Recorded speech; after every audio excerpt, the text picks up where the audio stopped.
پانی سے متعلق ایک بڑی قدرتی آفت کا سامنا کروڑوں پاکستانیوں کو گزشتہ برس کے تباکن سیلاب کی صورت میں کرنا پڑا۔ بچوں کے لیے اقوام متحدہ کے ادارے یونیسیف کے مطابق کئی ماہ گزرنے کے بعد اب بھی 1 کروڑ سے زائد سیلاب متاثرین پینے کے صاف پانی سے محروم ہیں۔ ترقی یافتہ دنیا اور اقوام متحدہ اس چیلنج سے نمٹنے میں پاکستان اور کلائمیٹ چینج سے جو دیگر متاثرہ ممالک ہیں ان کی کیا مدد کر سکتے ہیں؟ وائس آف امریکہ کے انشمن آپٹے نے UN واٹر کانفرنس میں سیکرٹری جنرل کے نائب ترجمان فرحان حق سے یہی جاننے کی کوشش کی۔ First off, they need to be able to provide سب سے پہلے تو انہیں دنیا بھر میں پانی اور صفائی کے نظاموں کے لیے بہتر مالی امداد اور سپورٹ مہیا کرنے کی ضرورت ہے۔ غریب ممالک سے یہ توقع نہیں کی جا سکتی کہ وہ اس قدر بڑے انفراسٹرکچر کا خرچ خود برداشت کر پائیں۔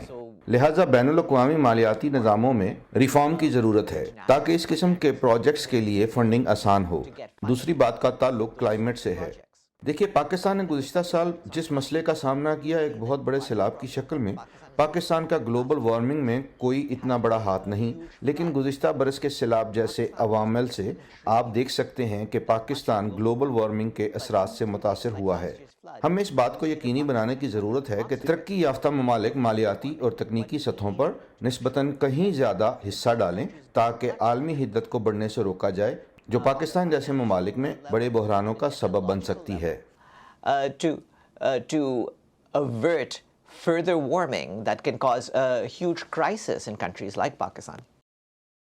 لیکن پاکستان جیسے ملکوں کے مسائل اور خاص طور پہ پانی جیسے مسائل جب سے یوکرین جنگ شروع ہوئی ہے، اور کوئی بھی جنگ سب سے زیادہ سپیس لیتی ہے کسی بھی سچویشن میں، تو اس سے پاکستان کے سیلاب زدگان کے لیے فنڈنگ پر کیا اثر پڑا ہے؟ فرحان حق کا کہنا تھا کہ عالمی ادارے کو امید ہے کہ دوسرے کرائسس سے دنیا کی توجہ پانی اور اس سے جڑے مسائل سے نہیں ہٹے گی۔